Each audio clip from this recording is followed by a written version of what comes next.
Good afternoon. Good afternoon, everybody.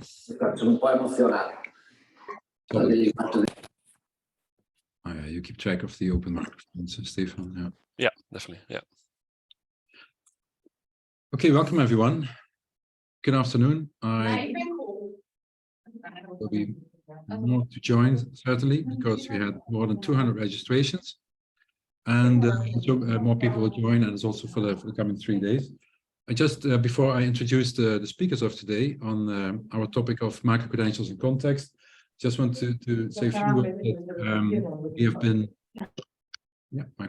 we have been working as EADTU closely with the Microbol, the Bologna group, with the Commission's development on the concept of microcredentials and our own projects in this respect, also with the European MOOC Consortium on developing MOOC credentials and so on. And this was all in the past years on setting the concept and the definition. And now we are at a stage that we believe we have to place the microcredentials more in context.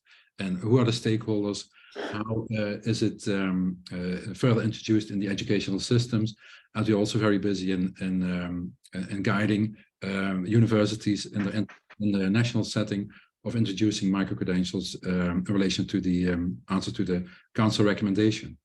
One of our next, which I want to point out just shortly before we begin with the program, one of our next events is also in relation to the European Digital Education Hub, which you as registered participants here of this webinar week on microcredentials can sign up for. And I think, Stefan, you have a slide on that. So we can, in a few words, show what this is about. So maybe you know that the European Digital Education Hub was launched by the European Commission, and also there microcredentials is an important topic. And I just want to take the opportunity here to let you know that you can sign up for Clinic, which is a dedicated clinic on microcredentials, and in which you will have the time for up to 2 hours to talk with an expert on microcredentials and then see how it works within your context. And it doesn't matter if you are at the first stage of exploring microcredentials or at a further stage. But these sessions already start in 2 weeks. So it's important that you sign up soon.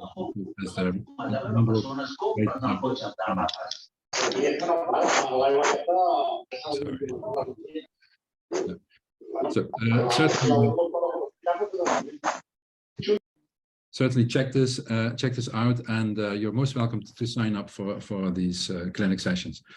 Coming now to what we have on the agenda for today is 3 presentations, and all in relation to equality and recognition.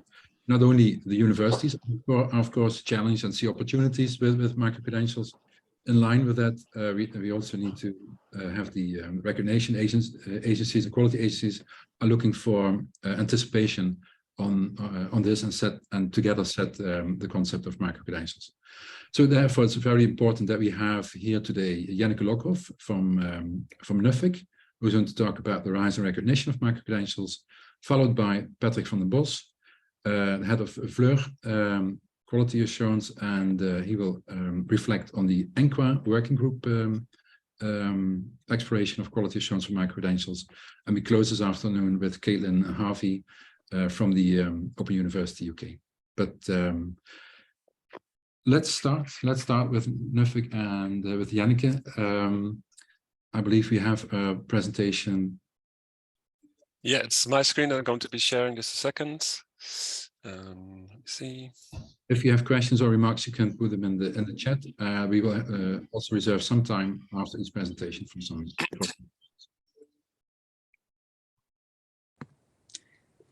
going to put it on full screen just a second. I hope everybody can see this. Yes, perfectly. Nice, good. Jenneke, please go ahead. Thank you, and thank you very much, George and EADTU, for inviting us and also for including recognition into your program. It's my pleasure to join you today.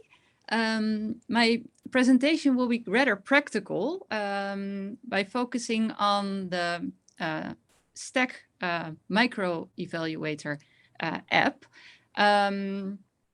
which is an app to evaluate micro-credentials. And before focusing on the app, I will first tell you a little bit about the context, and then afterwards I will tell you what our next steps will be. Next slide, please.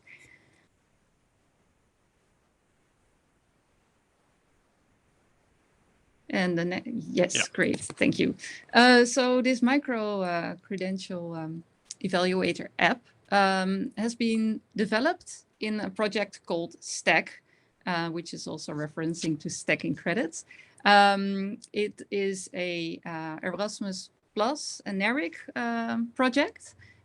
So we developed it with 8 project partners, with the NERICs of Malta, Lithuania, Sweden, UK, the Netherlands, which coordinated the project, Ireland, and then in collaboration with EADTU, the European Consortium for Accreditation, and a consultant from the Art of Learning.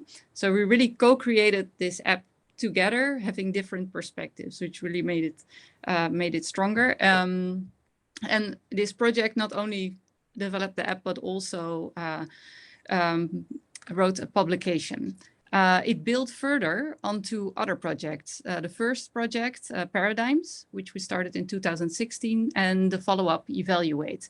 And in these projects, we really started to see how we could include micro-credentials as part of recognition. So how can we include that type of learning as part of recognition for admissions to education programs, mostly, so it's academic recognition. But of course, recognition is also related to the labor market. So this was the perspective. And in these 2 projects, we developed a methodology on how to include micro-credentials. And one of the things we encountered is that can be a rather time-consuming exercise. And so what we were trying to see is how we could make this more efficient and also more systematic for everyone. So that it would be easier to actually take them into consideration when an applicant would submit them. Next slide, please. So here you see the publication that was also developed in Stack, the Rise and Recognition of Micro-Credentials. And Stefan, could I have the next slide? Yep. I'm going through it a bit quickly, perhaps. So in this publication, we present a sort of a 2-track for recognition. So if you see that a micro-credential is really completely integrated in the Bologna tools, so quality assured and all these things that are actually also what you also see from a normal diploma, then you could just follow a procedure following the Lisbon Recognition Convention, which is the usual, which is the international treaty laying down the principles for recognition on which most or on which the admissions principles should be based, and which is also the framework, the legal framework for NERIC, so the National Information Centers for Recognition, to do the recognition procedure. So you would follow just, it's like, it's just credits you going to recognize. So you follow just the principles by the LRC. But you also have a group which is much more, which is offered by more informal providers, which might not comply with all these, which may not be embedded in the Bologna process. And for this, you could then follow, it's recommended to follow the RPL procedure. Now, this Stack evaluator, in which I will, which I will be speaking in a second, is sort of, it's not for either way. You can use it for both, and you can also use to determine which track you will follow. And it's also to say, it's not to say that one is better than the other.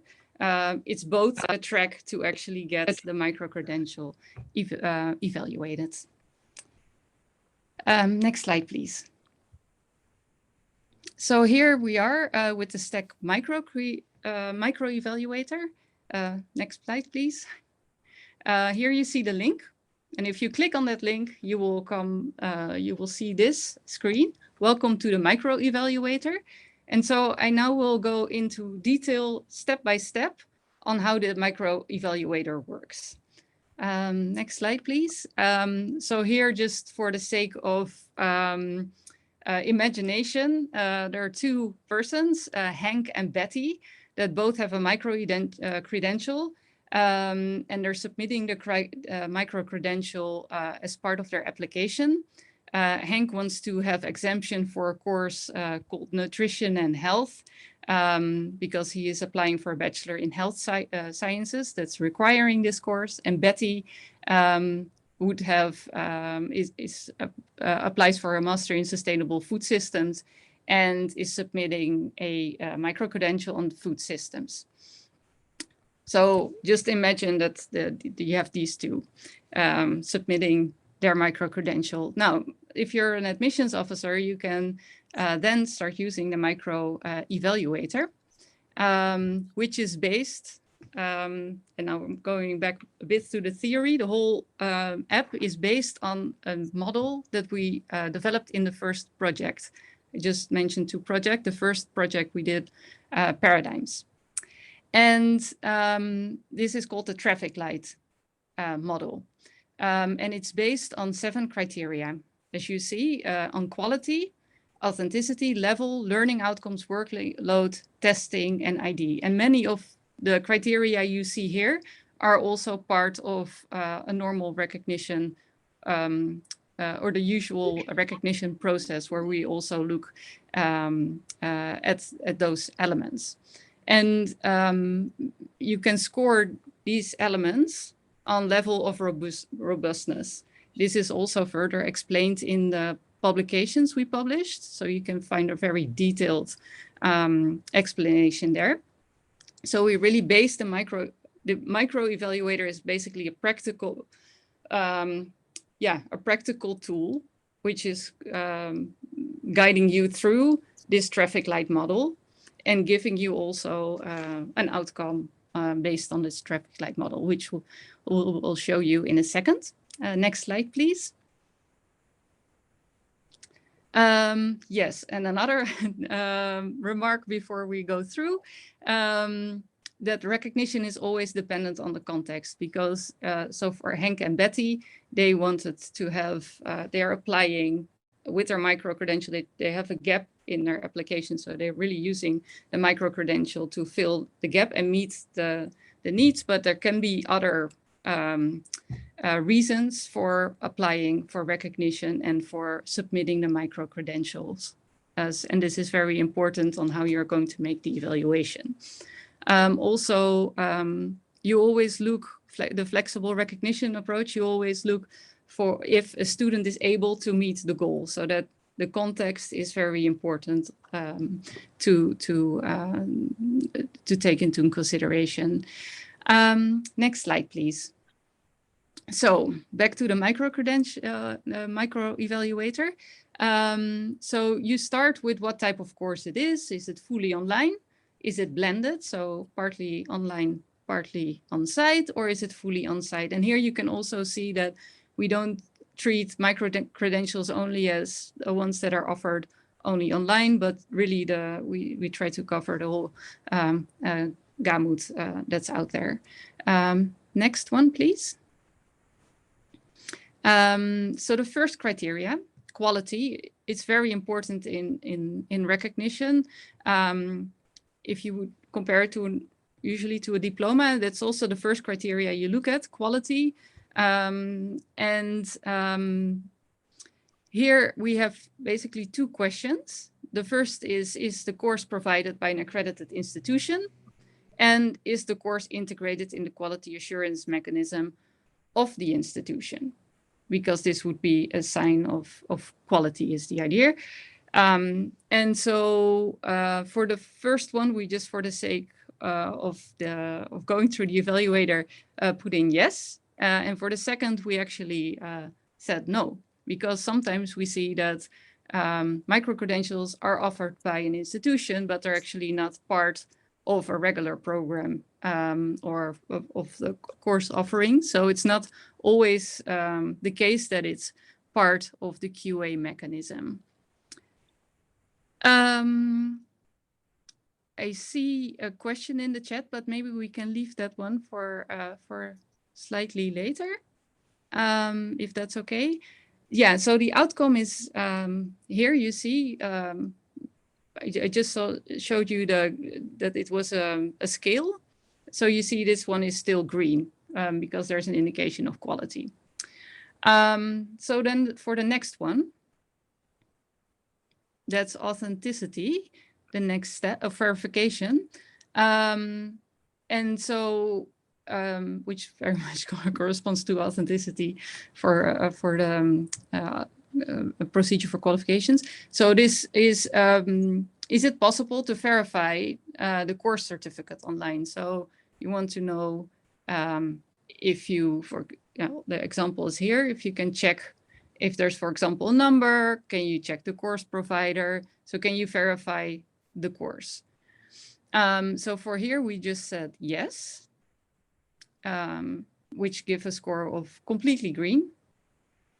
So in that, then you know that this is a verified course.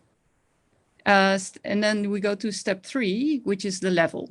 Here we actually put in all no's because then you would see the full example. So if you would have clicked yes at the first question, is the level of the course indicated on the course certificate in terms of national qualification structure, then you would not have gotten the other one. So it's really a scale of questions on if you can determine the level. In this case, there's no indication of the level. This also occurs. So in this case, the outcome would be red, I think, because you cannot, sorry, can I have this next slide? Yes. Because there's no indication of the level. Next slide, please. Learning outcomes. It's very important. What does a student know or is able to do after completion of the micro-credentials? In this case, we also, for the sake of this presentation, clicked no everywhere. So are the learning outcomes sufficiently detailed on the certificate? We said no. Is there a unique course referencing system? Also no. And is it possible to retrieve the learning outcomes online or through the Internet Archive? And we also said no here. I think this one also very much shows how time intensive it can be to actually, and that's also for the other questions, to go through a micro-credential and evaluate. And it also shows how important it is to have this information available if you look at the recognition process. So that's a side note. But in this case, you can also see that for learning outcomes, it's completely red. So next slide, please. Yeah. And I see in the chat that our project partners are present too. Nice. Then we have the workload. So question, is the workload expressed in credits? Or can you sort of, in another way, see what the workload is?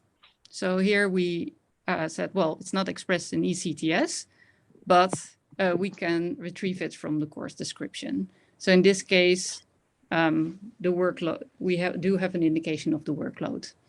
Next slide, please. And then testing. This is something that's really typical for when looking at micro-credentials, how the testing took place. And it's also partly connected to, to really know if if there was a self-assessment or if there was an external assessment. And here you see that there has been testing, but it was self-assessment. So in this case, it's a weak score. because this, yeah, this is the extent you can see how, to what extent the person has been really tested on what he or she masters from the course. Next one, please. And then identification, very important. If the participant was identified, yes or no, and in this case, the participant was identified. So this is a full score. Now, and then the results are basically come in 3 flavors. Either everything or almost everything is green, or mostly is red. And often it's very mixed. So let's see what the result is here. Okay, sorry. So if it's completely green, you can just go on and recognize in using the LRC principles. If it's mostly red, then you might use it for the RPL procedure. So that's the 2-track that was presented before. So it's certainly not the case that you cannot recognize it, but then an RPL procedure could be helpful. This recognition of prior learning. And if you have a mix of colors, then the question is, can you prioritize the criteria? And this really depends on the purpose recognition is sought for. In the case of Henk and Betty, they really wanted to have exemption for admissions. And then the question is, for then the level and the absence of, or absence of level and the absence of learning outcomes can be problematic. But that really depends on the criteria for admissions. But there can also be another purpose where this is not a problem. So it really depends. Also, this is the result of the micro evaluator. Yeah, so to set expectations, you will not at the end get like, oh, you can recognize or not. It's really something that can help you to recognize, which is very much in line with a recognition procedure, because it's so context sensitive, and it really helps you to give you a structured overview for recognition and for the next steps. So, Stefan, could I have the next slide, please? Yes, there it is. And the one after, maybe.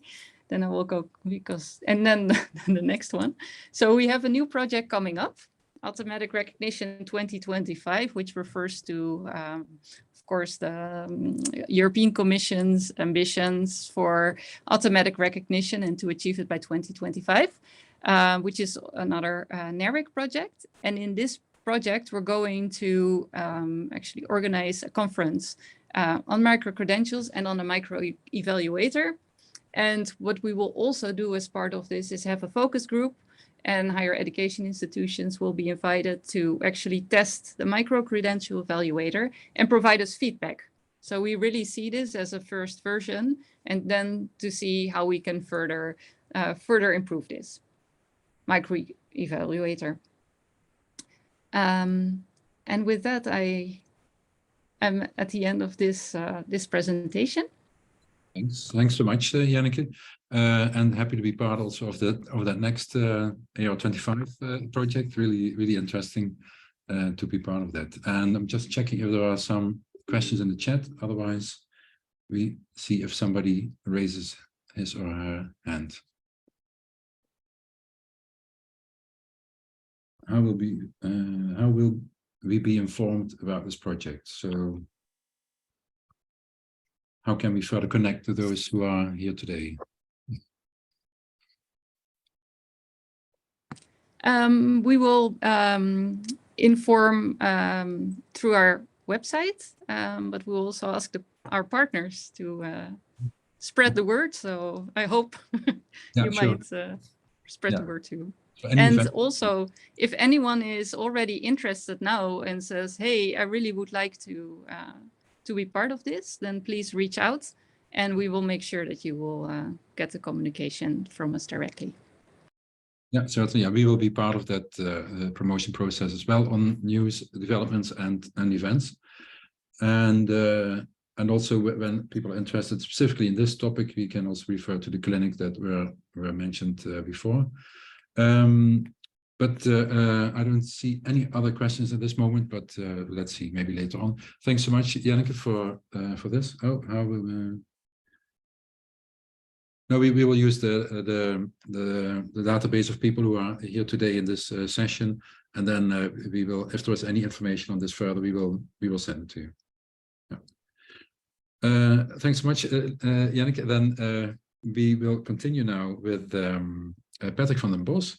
He is from the Flemish Council for Higher Education, and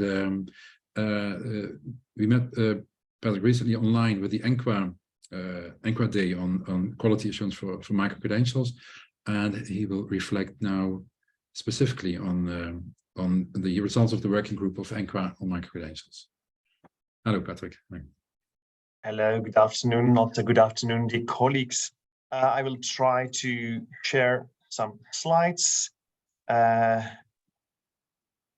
If everything is working according to plan, you see now some of my slides. Yeah. Perfect. Yes, we can see it.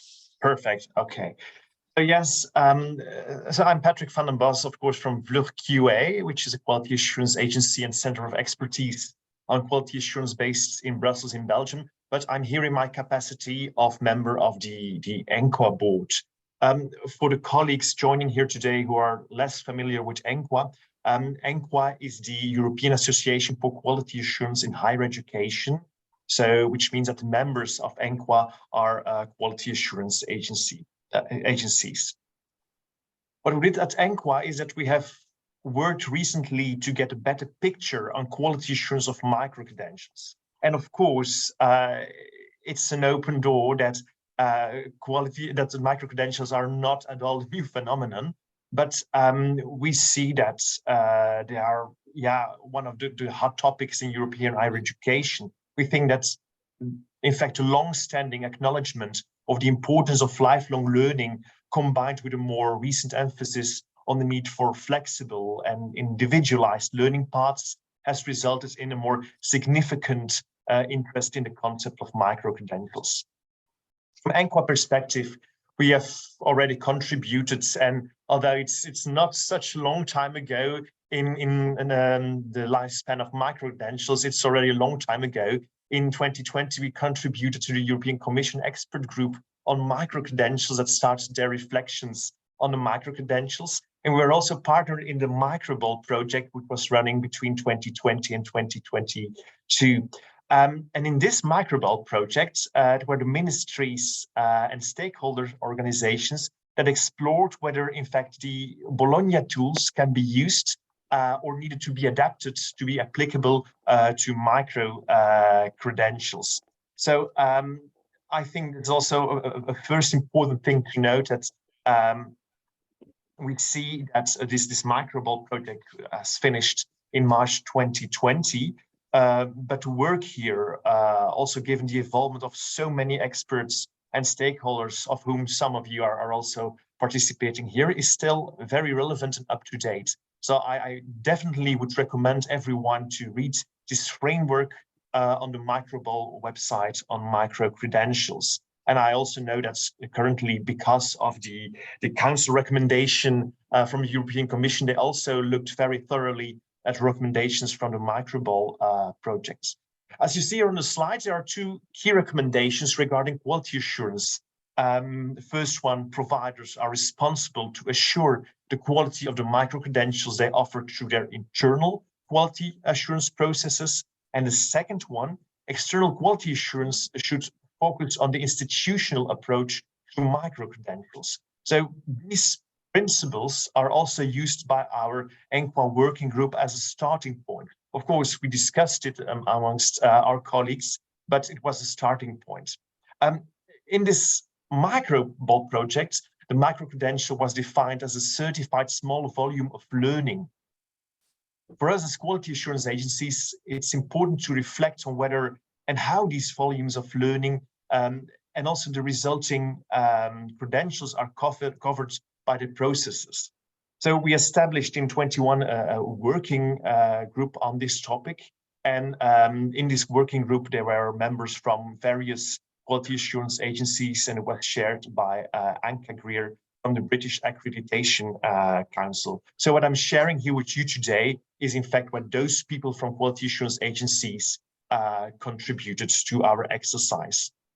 So our working group has agreed to adopt the microball definition on microcredentials. So we use here also the term microcredential as a certified small volume of learning. Let's have a look at the objectives of our working group. The objectives of our working group are to map quality assurance approaches for microcredentials across the European higher education area, with a focus on the role of external quality assurance and QA agencies. Also, another objective is to determine the specific external quality assurance expectations for microcredentials, to consider the applicability of the ESG in quality assuring microcredentials, and finally also to develop some guidance on what we call key considerations of quality assurance for microcredentials, which can then in fact support institutions in ensuring the ESG's alignment of this specific form of provision. The work of our working group will lead to a publication, and we will be happy to share this all with you. You should consider this as a New Year's gift. We are almost finished with this publication on and guidelines on how, as an institution, higher education institution, quality assurance agency, our governing body dealing with the European standards and guidelines for micro credentials. So our working group has conducted a comprehensive mapping based on a survey that we completed by our ENQA member agencies earlier this year. And based on the results, the working group has set to work to analyze to what extent the European standards and guidelines are really useful or should be somehow differentiated to quality assured microcredentials. I will very briefly tackle some of the results of this survey and then focus on the main outcome of the mapping. Let's have a look at these results. Overall, we found in the survey that we did with our QA agencies, when we asked them whether the quality assurance agencies quality assure already microcredentials, that 1/3 of the quality assurance agencies responded that they are working on this or developing some kinds of manual or way in assuring the quality of microcredentials. And half of the respondents indicated that they will do so in the future, which means that there is still a lot of people or agencies that are still waiting to see how they can quality assure microcredentials. You see here on this first figure that less than half of the agencies, so 43.7%, do not currently quality assure microcredentials, but they intend to do so in the future. 23.4% of the agencies also do not currently quality assure microcredentials and do not intend to do this in the future.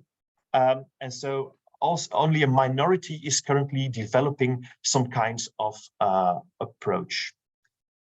If we look at the expectations, then we see that 23.4% of the agencies, they don't know when they expect to start quality assuring microcredentials, and that 9.4% will begin in the next 3 to 4 years, which is still a long way before us. And more than half of the respondents, they did not even answer the question. And what can we conclude, or what did we conclude as a working group on this topic? That the results that they show that quality assurance of microcredentials is still an area in which there are more questions than answers. So what you see that also in many institutions, the quality assurance managers, they are trying to find ways to quality assure the microcredentials, and a lot of new ideas are coming up.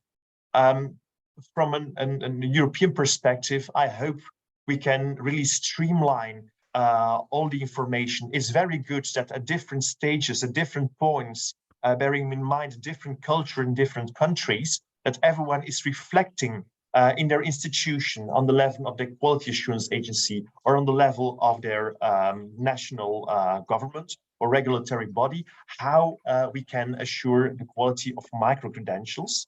But this being said, we have also to come to somehow a common approach, and we can't forget learning from each other. So I'm also grateful to see that here this week there are 3 days of webinars that we can spend on learning from each other on the topic of micro-credentials.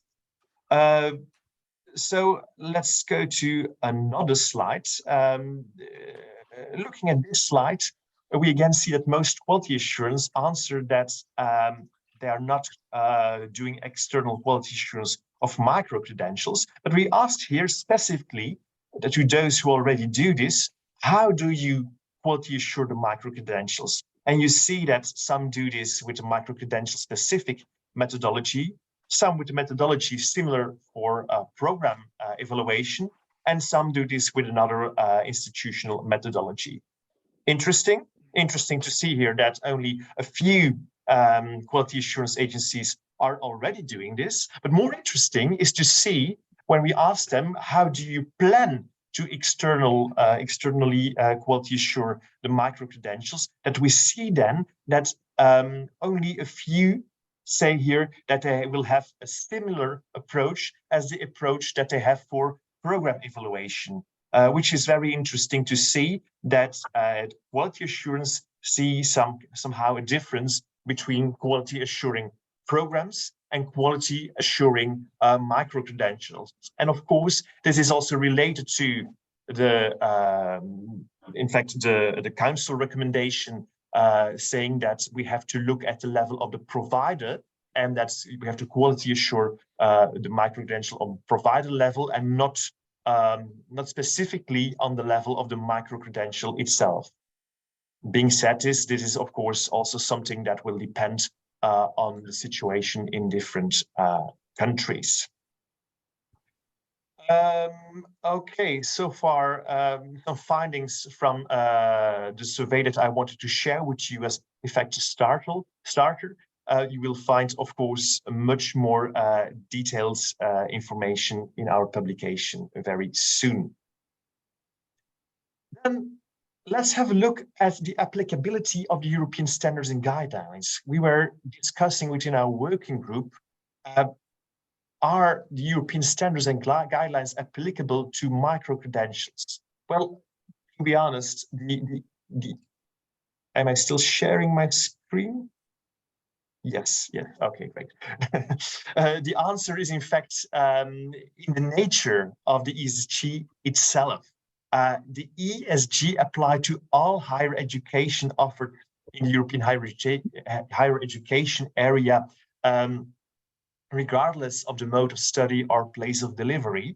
Thus, the ESG are also applicable to all higher education, including transnational and cross-border provision. So it is in the European standards document itself that, of course, so the European standards and guidelines state themselves, of course, European standards and guidelines are also applicable to micro-credentials. So it became very soon clear that it is not whether they are applicable, but how applicability manifests for micro-credentials and what aspects of interpretation we may attach to the different standards to ensure, in fact, that the focus is accurately placed when the ESG are used for micro-credentials provision. So our working group did thorough analysis of part 1 and part 2 of the ESG. This being said, I want to stress this. Micro-credentials are not a unique manifestation of higher education, as we all know. So each type of provider demonstrates different types of challenges and also benefits in offering micro-credentials. So consequently, the analysis of micro-credentials should, in fact, highlight the potential for collaboration between education providers. needless to say, in fact, if collaborations are to be set up, all providers engaged, they would need to have a demonstrable alignment with European standards and guidelines, so that we can make sure that comparability is guaranteed from the onset of this. So this is something which we found very important also to state also here today. I will share with you some more general findings. I'm not going in full detail given the time. But the question is here, how do we have to quality assure a micro-credential? The Microcredentials project and also the European Commission, as we said already, they suggest to do this on the level of the provider, whether this is a higher education institution or not. As a working group of quality assurance agencies, we acknowledge that the external quality assurance of micro-credential does have benefits, as it in fact allows providers to showcase the quality of their micro-credential provision to different interested stakeholders. And of course, it also gives the regulatory bodies the confidence to recognize micro-credentials as a kind of form of education, which is worthy of, let's say, governmental or national support. Guarantees of quality provided by an external quality assurance body, of course, greatly aid conclusions about consistency and comparability of provision across a certain given educational sector. And of course, we know that in Europe, arrangements for external quality assurance are rather diverse and will always depend on contextual and national specificities. And so this is in fact an opportunity for stakeholders to engage in more collaborative ways and across more areas of development. Our working group formulated a number of recommendations which carry across, in fact, all areas of micro-credential implementation. Some of these recommendations are explicitly valid for providers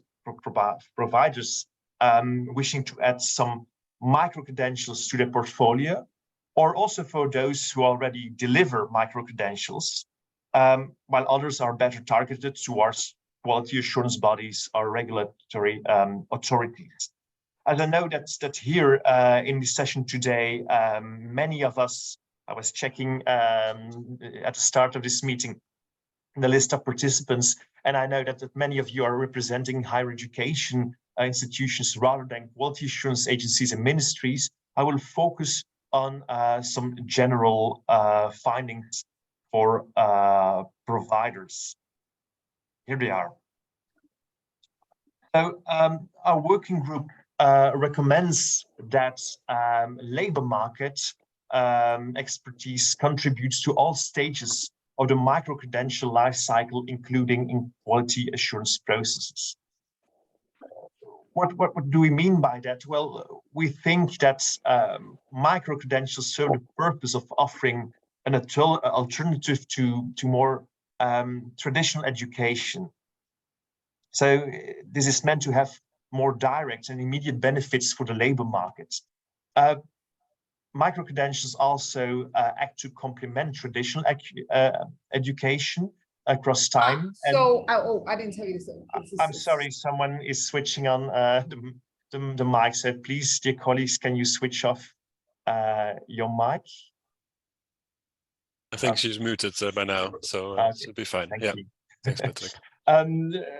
So talking about his first bullet on the slide, I think it's essential that labor market expertise is brought into all processes related to micro-credentials, from designing to approval, to teaching, learning, assessment, monitoring, review. In fact, and now if you listen to what I'm telling you now, it's in fact to all parts of the European standards and guidelines. Looking at the second bullet on the screen, we recommend that professional collaborations and academic partnerships are intensified, including, of course, for quality assurance, recognition, and the stackability purposes. In some cases, and of course, it also depends on the profile of the provider, recognition may be straightforward. In other cases, agreements, they may need to be in place to ensure that recognition can be obtained. Desirably, I think that recognition of micro-credentials is twofold: by labor market entities and education providers. In fact, the one will boost employability, prospects of the learners and education providers. And we see also that the other will make sure that, how can I say, that it may lead to admission, to articulation, integration, and what we just mentioned, is stackability opportunities in higher education.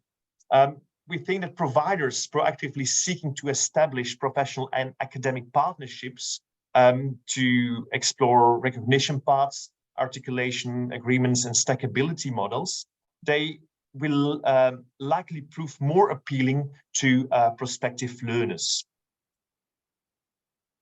The third bullet on this slide, lifelong learning. Of course, lifelong learning is integrated in the provider's mission and vision, allowing for micro-credentials to be relevantly anchored within the broader educational offering. We think in our working group that a clear rationale for micro-credentials should fall out of explicitly articulations, ambitions of the provider to support lifelong learning. I have to say that this does not mean that providers deciding to offer micro-credentials to change their mission or vision necessarily. But as a working group, we think that micro-credentials should comfortably find a place as part of the existing mission and vision. And of course, that's lifelong learning is clearly visible in the strategy and the actions that a provider is taking, whether this is in higher education institution or not. The fourth bullet, it's about a recommendation about clear responsibilities. It is very important that micro-credentials are given a clear status within the management, and in fact also in the quality assurance structure of a provider, because still we see many institutions that micro-credentials, there are good structures for quality assurance of the bachelor programs, of the master programs, and then we have these small volumes of learning, but it's important that also they will be part of the quality assurance structures of the providers, and that the responsibilities for micro-credentials are also explicitly allocated to staff who understand the micro-credentials and their specificities. And last on this slide, and certainly not the least, we recommend that internal quality monitoring for micro-credentials will be done more frequently, or will also take a different approach than for traditional degrees. And now I will refer to the slide with the survey results. There you could see that many quality assurance agencies intend to not use the same approach to micro-credentials as they do for other programs, such as bachelor and master programs. And what we also hear, we don't have survey results on that, but also in higher education institutions, they intend to take another approach, because there has to be some kind of frequency for monitoring the micro-credentials. This can be an individual or more clustered approach to micro-credential program monitoring and review, but it is very important that the providers, whether they are higher education institutions or not, they need to have a system by which they can carry across findings from one program to another and make relevant, ongoing, agile adjustments to maintain the currency of the micro-credentials on offer, or of course, to decide on their closure. So I think these are some of the main recommendations we had as a working group for providers. Of course, there are also some overarching recommendations that we have for quality assurance agencies and also regulatory authorities.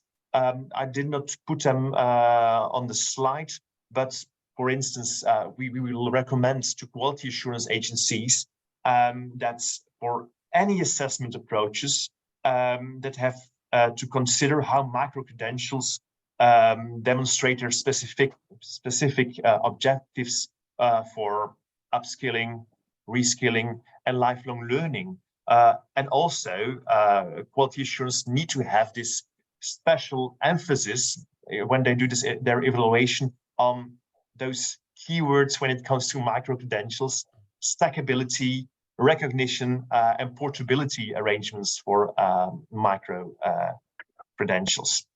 So I just gave here some more overarching recommendations for providers. However, in our working group, our members have looked very deep into each of the European standards and guidelines. But in fact, digging deeper into that was more or less making consider this more as operationalization of the overarching recommendations. I don't know that time is slightly running up, so I will just give you, let's say,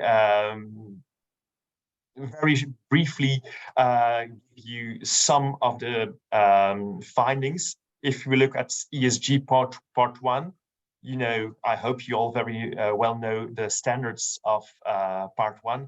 Just as a snapshot that I want to share with you in our working group, for instance, I give this as an example, ESG standard 1.1. It's about policy for quality assurance, and it's a bit redundant with what I already said. Of course, we expect that micro-credentials are explicitly considered in internal quality assurance processes, that the higher education institutions incorporate a lifelong learning strategy on micro-credentials and so on. So these are more operational aspects, which are of course very relevant in designing a quality assurance policy in your higher education institution, and on which we will elaborate a lot in our publication that will be there by the end, by the end of this year or early next year. Same for 1.2, design and approval of programs. We see here that, yeah, there are the different structures for micro-credentials. Other things we are focusing on is stakeholder involvement, explicit objectives, being part of a lifelong learning strategy.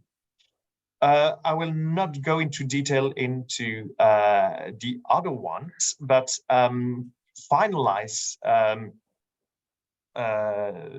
the things I want to share with you is that this is not an endpoint, you know.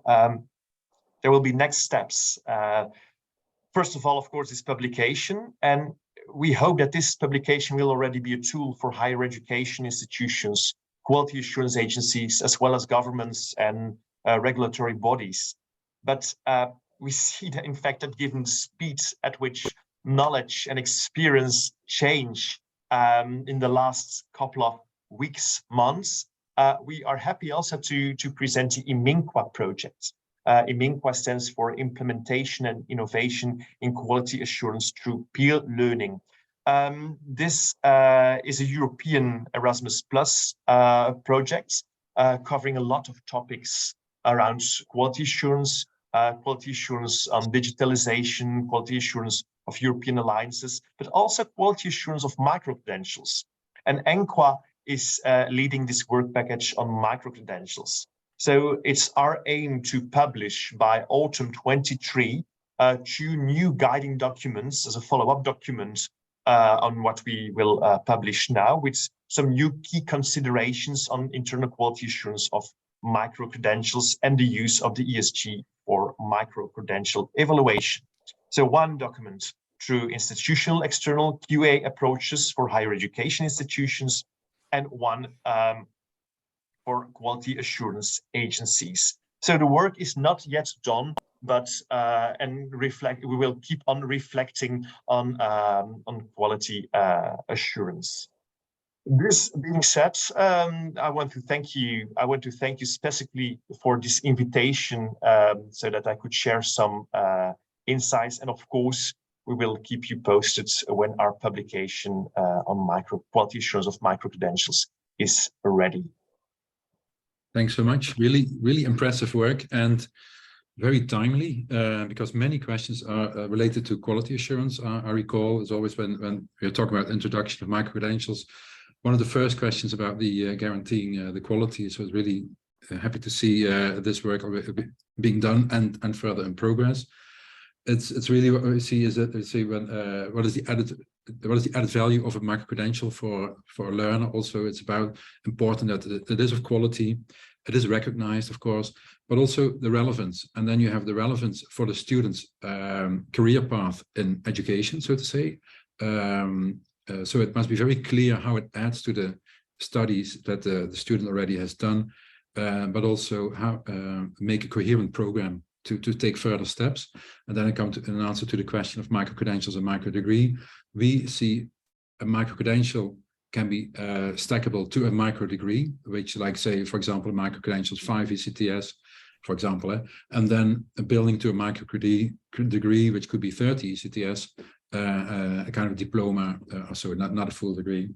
And next to the relevance to the student's career path and study, you also have the relevance for the labor market, of course. And there you see that there is also a call for more dialogue, more consultation with the labor market and the providers, the universities and the polytechnics and MOOC providers and so on. So these are really important developments there. Are there any questions further for Patrick? So I hope I answered the question on micro-credentials and micro-degree. Thanks. No. Okay, no immediate questions there, but thank you very much for the full overview of the work already done by the working group, and we're very much looking forward to the publication. And if you share it with us, we make sure it will be shared with this group. Thanks so much, Patrick. Then we go to our next contribution by Caitlin Harvey from the Open University UK, also in relation to quality assurance, QAA, work on micro-credentials. Caitlin. Thank you very much. Hello, good afternoon, everyone. I hope you can hear me okay. Yes, perfectly. Great, thank you. Thank you very much for the invite to come and speak this afternoon. I'm going to try and share my slides.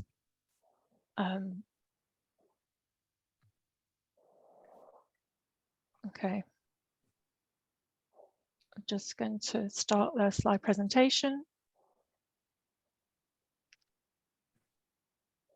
Okay, here you go. Can you all see my slides okay? Yes, perfectly. Yeah. Great, thank you. So my presentation this afternoon may be a little bit different from those that have become earlier.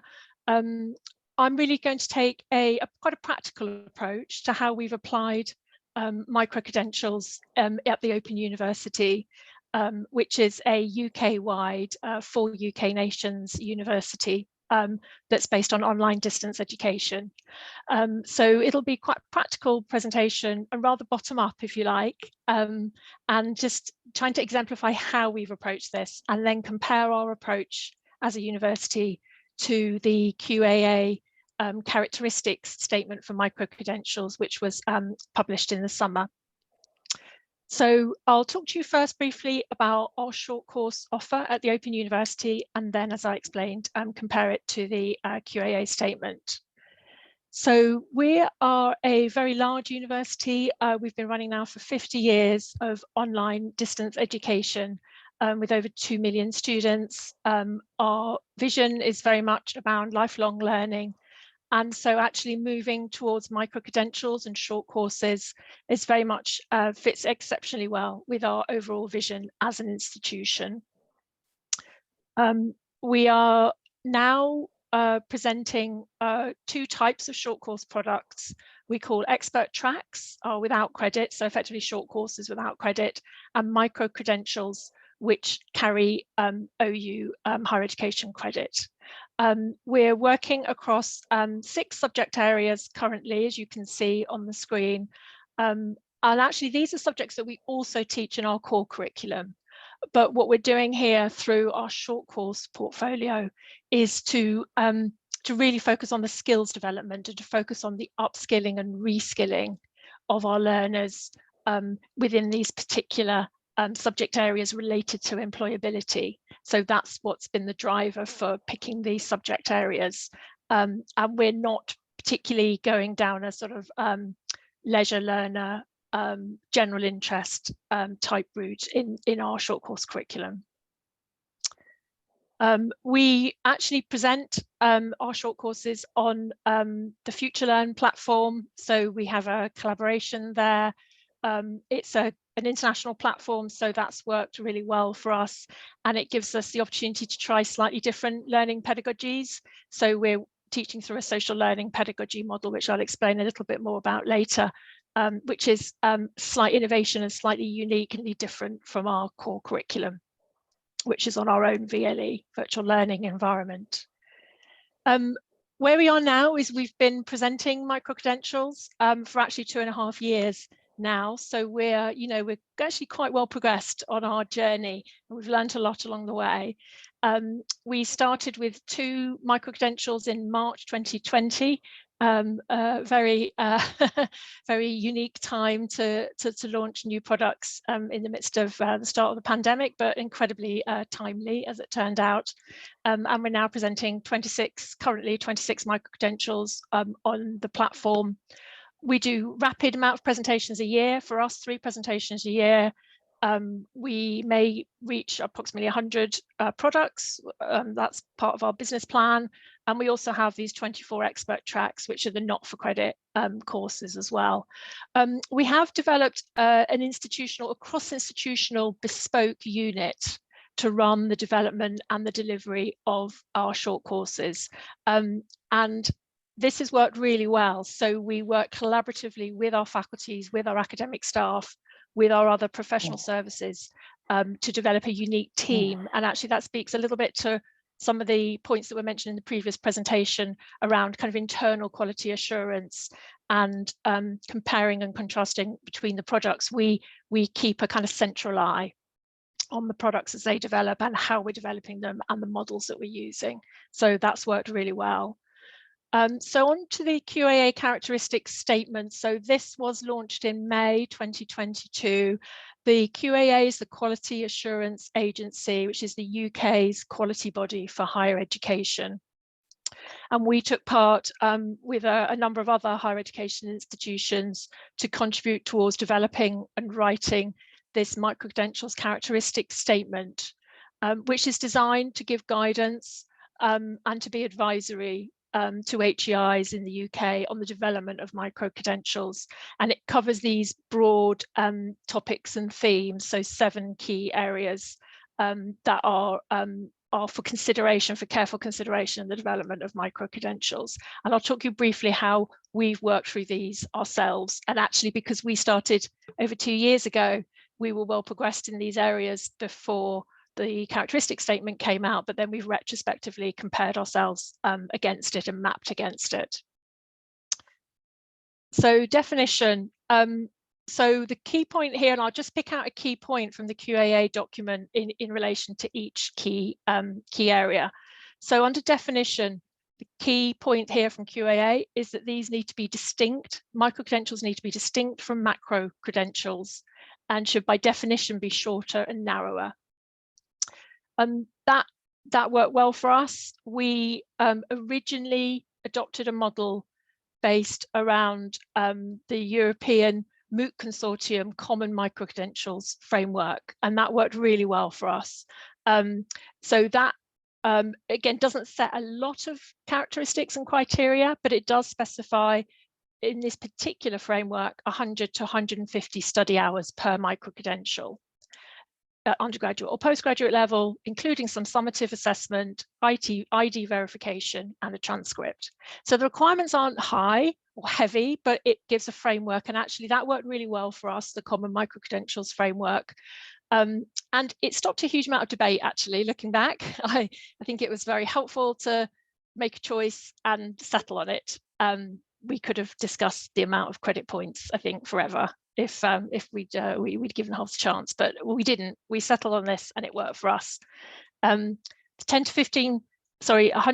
to 150 study hours per microcredential equates to 10 to 15 hours of study for us in a UK HEI.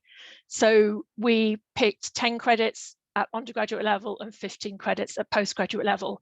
And our core curriculum is based around 30 and 60 credit size modules. So actually this worked really well for us because they are divisible into our larger credit sizes, and that was really helpful. We go across undergraduate to postgraduate, taught postgraduate. We only have formative assessment in a kind of embedded, informal way. We do specify one summative assessment required at the end of every microcredential. We give tuition support through what we call study advisors, which is slightly different from our core model. We follow full marking criteria, grade boundaries, and all guidelines on our marking of the assessment.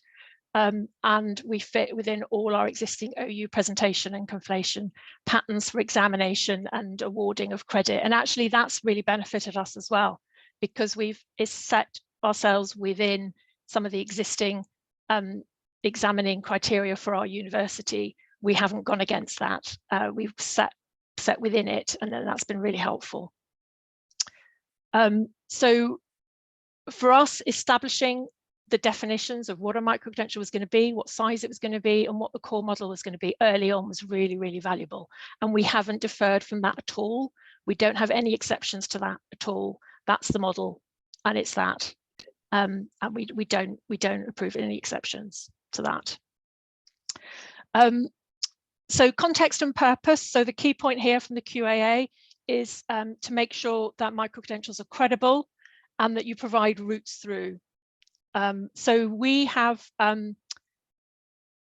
really worked hard to develop a learning ecosystem around microcredentials. So it's not just microcredentials on their own. So we, looking through the left-hand side of this slide, we also develop short courses for free. We have a lot of those at the OU on a number of platforms already. And we, as I said, we've also developed expert tracks as a short course product without credit, and then microcredentials as a short course product with credit. And it's been really important to us to develop that whole ecosystem kind of simultaneously and not have microcredentials isolated on their own, but to give learners some pathways through which they can develop and follow. So here's an example for one subject area of agile business, but equally we'd have this available across any number of subject and topic areas. So the whole ecosystem has been really important to us. We do work in partnership. That's also really important for us, and it's really, I think, helped with credibility. We have a very strong reputation as the Open University in the UK and internationally. Nevertheless, working with partners has really helped us. They help endorse these products. So we do less co-production, although we'd like to do that in the future. We'd like to do more of that. But at the moment, we're going through a kind of endorsement model, working with external partners such as the Royal Photographic Society, the Association of Learning Technology, and Cisco, just to name a few of very many partners that we work with. And that's really helpful. Just to recap then on what we are offering, the ecosystem. So free short courses tend to be about 4 to 24 hours of learning, entirely free unless you choose to pay for any additional add-ons like certificates or tests. And we provide them on a number of platforms. Expert tracks. These tend to be about 30 to 50 hours of learning in our model. And it's paid through a monthly subscription type payment model. And it's really roll on, roll off. So learners have a credible amount of flexibility here to start when they want and finish when they want. And there's no assessment built into this and no tuition support. And then microcredentials, as I've mentioned, 100 to 150 hours of learning, so larger, paid for with credit, with assessment, and frequently endorsed by industry or business partners. So there's a lot of detail on those slides, but hopefully the slides will be available later. So the next criteria of the QAA characteristics statement was around the character of the learner and the characteristics of the learner. And the key messages here is to take account of the diversity of your learners and design for their needs. I would like to say I think we do that really well at the Open University anyway. We have in-house learning design teams, we have in-house production teams, so we do all of our online curriculum development and design entirely in-house, and we have really strong existing methods for doing that. But we did have to think carefully, of course, about who these types of learners could be that were coming to us, because we were looking to increase our reach and try and reach new and different learners. That was our ambition. So who would these learners be? We did a lot of work around, our learning design team do a lot of work around trying to map and profile different personas. We do this for every single micro-credential. So each one is unique, each one is a unique potential audience, and we work really hard to think through that. What we have found actually is that a lot of the learners are more experienced than we thought they might be. We were really hoping to meet a widening participation agenda and look to broaden the route into higher education for first-time learners. Actually, what we found is that a lot of our learners so far are professionals who already have at least an undergraduate degree, and in many cases a postgraduate qualification as well. So they're tending to be highly educated already, with high level of professional qualifications, and they seem to be looking for ongoing CPD and possibly career moves and career transitions built into that, but not perhaps quite actually the learning profile that we had been thinking about reaching. We also have brought learners in through some nation government funded schemes, particularly through Northern Ireland and Scotland of the nations here. For example, this Skills to Succeed scheme and other skills-based funding schemes in higher education, and that's worked really well for us and really well for the learners. So it's been a great kind of collaborative partnership. As you can see there, governments are focusing on particular subject areas, and we've managed to meet that and match that very closely, and it works really well on all sides of the partnership. So that's been a real enhancement to the work that we've been doing.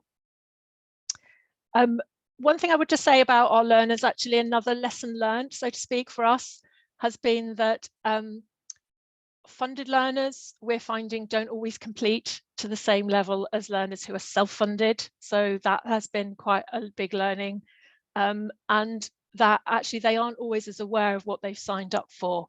So government funded learning, brilliant, it's been fantastic, but one outcome of that is that learners aren't necessarily perhaps as self-prepared because they're signing up for a scheme to get free learning, and they aren't necessarily doing all that due diligence themselves beforehand about what am I learning? Is this learning absolutely right for me?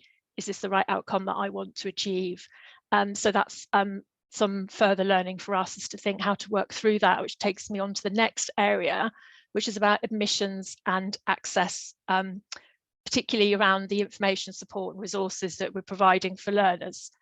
So the clear messages here from the QAA is articulate expectations really clearly to the learners about the offer and about the expectations of them. Allow them choice, enable them to be learner-led, and be clear on what support can be provided. And typically, as I mentioned, if learners are coming into higher education for the first time, then these lessons are really important for these learners. They need to know what the expectations are, what they need to understand, and what they need to be preparing themselves for. So this slide is not, sorry, a little bit blurry, not as clear as it could be, but we have very clear online landing page, which gives a lot of information on one page, whereby learners can compare and contrast across the different products that we're offering, undergraduate, postgraduate, different credits, and so on and so on. So they get a really clear sense of being able to, with the shop window, and of being able to make choices based on what is available. And that's really important. And as I said before, particularly for our nation-funded learners, they're finding they really need to take time to read this information and understand it. And this is very much what we do for standard core curriculum, actually. So this is where we've really invested time and effort in meeting the same expectations as we would for core curriculum around explaining the curriculum and giving all full details. So for example, we have an individual landing page for each individual micro-credential as shown here, where we're giving a lot of details around the requirements, the syllabus, what you'll receive, who the educators are, what are the start dates. We also get into learning outcomes there, for example, expectations of assessment. You know, we really cover a lot of details about what they're signing up for effectively. I'll kind of rush through. Next area is RPL and stackability. The message here from QAA is to be very clear on the entry and exit points from micro-credentials, and also the entry and exit points into macro-credentials and how those fit together. So we are an open entry institution, the Open University, so we haven't worked a lot on the I haven't worked in an RPL sense on the entry into micro-credentials because they are open entry, although we do set expectations for postgraduate micro-credential study in the same way as we would for postgraduate core curriculum, where the expectation is to have an undergraduate degree or equivalent level of qualification. So it's not entirely open entry. In the same way it mirrors our core curriculum. We do take RPL from other institutions in the same way that we would as usual. So that's open for micro-credentials, but it's not a kind of bespoke micro-credential route, it's the standard route. We have done quite a bit of work on stackability. This is still work in progress. We haven't concluded this, and we have been working on this for a couple of years. So we do have the standalone micro-credentials. We now count them into certain existing qualifications, up to a third of a qualification total. And we are working on stackable now, probably more likely at certificate or diploma level, but unlikely at full degree level. So this has been a difficult area and one which is still very much a work in progress for us. I'll move on quickly. So certification is quite a straightforward expectation from QA. You give the learner some evidence of what they've done so they can carry that with them, and they've got that portability. We've done that. We've followed the guidelines.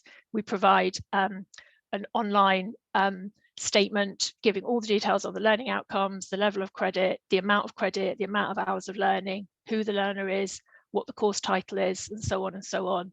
And that's available as a downloadable PDF and is available for the learner to keep and take with them. And that's really important. Quickly on course design, learning, teaching and assessment. We have some innovation in this area. So we do teach through this social learning pedagogy model, which is slightly different from our core curriculum. But in other respects, we've kept quite closely to a core online teaching model, which we have a lot of experience of at the Open University already. So there's a little bit here about the social pedagogy model, but we are supported by extensive teams of academic staff, and that's really important. So they belong to the micro-credentials, they participate in them per presentation, so it's a big commitment of time, and they're very much present and within the micro-credential itself. So yeah, that's been a big financial commitment, but a necessary one. And we also innovate quite a lot in video and audio. So we produce our own video and audio materials. Feedback from our learners has actually been really good, really positive. There's a few quotes here, which I won't read them all out. But learners have generally loved what we're offering. They love the flexibility. They love the depth of learning. They don't like the assessment so much, and it's not everybody's ambition to complete the assessment. It's not what everybody's looking for. But generally, they really, really love the learning.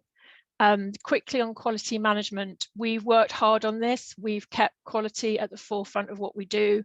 We thought we might innovate more on our quality model and do something radically different. And actually, we haven't done that. We've kept much closer to the established institutional quality assurance model than we thought we might have done. And actually, it's reaped benefits. And I'm glad we've done that. It's paid off, I think. We set some principles which we took through our governance structure to set in stone, and actually that's been really helpful. And we we do keep innovating around quality assurance, but it's slow progress, and we want to make sure that it's quality first and standards come first in this area. So that's actually the end of the presentation from me. So thank you very much for listening. Thanks so much, Caitlin. Thanks so much. And it was really good to see how it is becoming integrated into the educational system, because that is what we are working towards, about mainstreaming the use of microcredentials and having a full operational framework in which it operates. And it was also good to see as EADTU, as coordinator of the European MOOC Consortium, that the Open University has fully embraced the common microcredential framework that we have developed with EMC. And in that sense, also I saw some questions about how can that be 5 ECTS and certain indications of what is needed to be a CMF in comparison to the Council recommendation there. So the Council recommendation from the European Commission is about indicating microcredential being higher than more than 1 ECTS and lower than a full degree. And within that range, you can have of course, different agreements, different models, frameworks for microcredentials, and the common microcredential framework fits within that definition with an indication of 5 ECTS and the possibility of being stackable. As there was also a question about the courses, does a microcredential entail a course or program, and how is that stackable? So maybe Caitlin, you can say something about the is there often thought about building microcredentials with the purpose of being stackable, or is that not the first interest? Yeah, I mean, up to now, thank you for the question. Up to now, our intention actually was to have standalone microcredentials, with the possibility that we obviously were building 2 or 3 or 4 within a subject area, so that learners might want to move across 4 or 5 or however many in a subject area, but that was really to increase their learning, not necessarily to stack the credits. But we are moving more into the territory now of potentially stacking credits in the future and gaining a qualification to take away, and an exit qualification to take away on that basis. But it's still not our primary focus, but I wouldn't be surprised in 5 years' time if it is our primary focus, and that actually most, if not all, of our microcredentials will be stackable by definition from the beginning, and that many of our learners will come in with that ambition. I wouldn't be surprised if that's the direction of travel. Could of course be an incentive for further studying when you know that you're stackable to a bigger purpose, like a micro degree, for example. And as is asked here by Marcel Butcher, that it's not the purpose of becoming a full degree stackable. No, I think the microcredentials are for a different target group who want to have short studies and not working towards a full degree. That's not the immediate purpose. There was another question by Tim Hall, Caitlin, about know about more the potential of QA innovations. Sorry, I can't. Is it possible to read the question out? We'll read that. I'd be interested to know what your potential QA innovations were for microcredentials. A lot of advice around QA for microcredentials suggests we should avoid incorporating directly into microcredential QA processes. Would like to hear more about your experience. Yeah, it's a good one. I think we set out intending to be really quick and efficient with our production of microcredentials, and I think we thought QA would be quite light touch because they were small. Everybody said they're small, so no big deal, we don't need a lot of QA. But actually, they carry university credit, and that carries weight and it carries significance. And it may have been that we've taken a little bit of a belt and braces approach, whereby we've said, let's not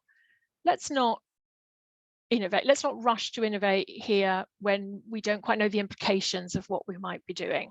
So because we're really a test and learn methodology at the moment, we're learning as we go, we didn't want to run away with university credit without being absolutely clear what QA processes we were using. So we erred on the side of caution, effectively, to say, let's use what we already have. So we have external assessors.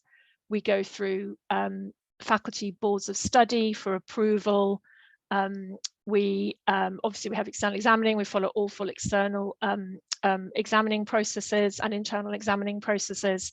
And I can see us innovating in the future because we know more about the products now. We know more about the learners, but we didn't feel, effectively, we didn't feel confident to do that from day one, because we didn't want to in any way jeopardize our university credit, and we haven't done that. Thanks. And there is a response here by Niam. Is any university team working on research? On the research side of micro-credentials, I think it's like a call, like if you are, you could place it in the chat, I think. Just a call if there are teams there. Pete, you raised your hand. You're muted. I raised my hand, not for a question, because every statement deserves a new question. No, I wanted just to comment on the power of institutional policy and bottom-up approaches which we need now very much. We have now the council recommendation from our side in the EU, and you have the QA characteristics report, which are very valuable. But what we need now is really good practices and bottom-up approaches. And we see at the same time how fruitful this is, and how fruitful it is to take decisions with regard to a common type of micro-credentials. And at the same time also we see that it is a very complex process where all universities have to go in, at least if they want to make work of continuing education. And so that's a very important message you have given to us today, I think. And so I would wish that there were many more good examples of such developments, of micro-credential development in the framework of a truly continuing education policy. So thank you very much for this. Thanks. Thanks for your comment, and thanks, Kaelin, all for your contribution. I want to thank all the speakers of today, also Jenneke and Patrick and Kaelin for your contributions today. It really gives a good impression of state of affairs, and also on these most relevant insights on quality recognition. And thanks again. I just want to add two more things to close it before we close the session. Is one that if you haven't looked at the option of signing up for a clinic on micro-credentials, here again you see the page in which there is the reference to these clinics on micro-credentials. Then we can really with an expert talk with you micro-credentials in your context, in the context of your university or your challenges. So you can fill that in that link. We will I don't know if the link is probably active here, or we put it again in the chat. Yeah, but just put it in the chat for everybody who wants to use it. Yeah.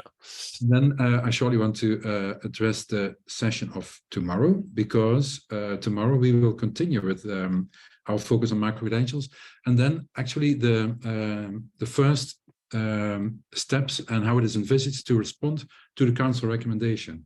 So we first have an introduction there by Koen Nomden from the European Commission, and then we have several examples from Germany and Portugal and Austria on how they anticipate on the council recommendation, which could be inspiring for you as well on looking into the in your response to the council recommendation. And of course, on Wednesday then we look into labor market relations with micro-credentials. So we hope to see you back tomorrow. 2 o'clock then, not 3 o'clock like today. We start at 2 o'clock Central European time. Hope to see you then. Thanks for all of you for attending, and thanks again to the speakers of today. George, before we close, can you say 2 more words about what a clinic is? Because people ask it in the chat. I can also answer it in the chat, but maybe you can shortly give a tiny bit of context before people register on the link that I sent. So the clinic is organized in the context of the European Digital Education Hub. It's an initiative by the European Commission, in which we share developments in online education.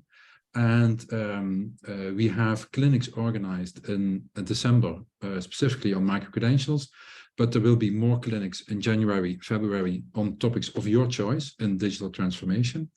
And what you see in the link is bringing you to a page where you can sign up for a session with an expert on microcredential that will explore with you and your colleagues together. Could also be one person or more. Explore what microcredentials mean in the context of your ambitions, your university.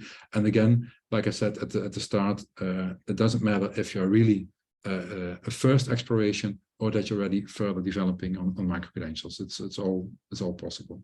But please show your interest and sign up for the clinics, and we will then be in touch with you. Okay, I think that covers it then. Hope to see you tomorrow at. Thanks, everybody. Thanks. Bye-bye.